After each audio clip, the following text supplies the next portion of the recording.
Почитувани, 45 македонски државјани поседуваат имоти во Дубај во вредност од 14 милиони евра, додека Македонија се дави во сиромаштија и во инфлација. Финансиските власти во Македонија со денови молчат. Молчи и Ковачевски, молчат и од СДСМ, а дали зад нивниот молк се крие нечие прикривање. Да тргнеме со ред.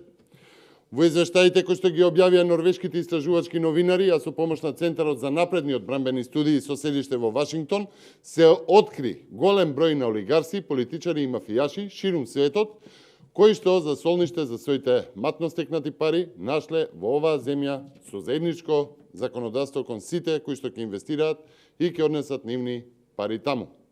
Еден од најчестите патници Скопје Дубај и обратно е Трајче Заев, братучет на поранешниот премиер Зоран Заев.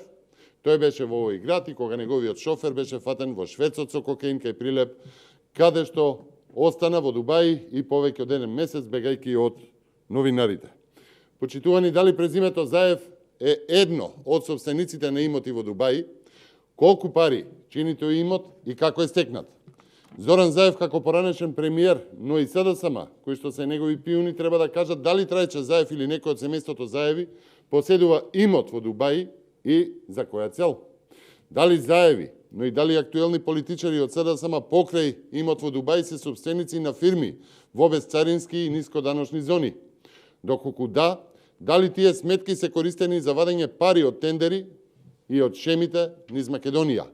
Во владата и од СДСМ да не молчат. Ковачевски и Заев да излезат и да кажат дали и како се купени имоти во Дубај. Ви благодарам на вниманието.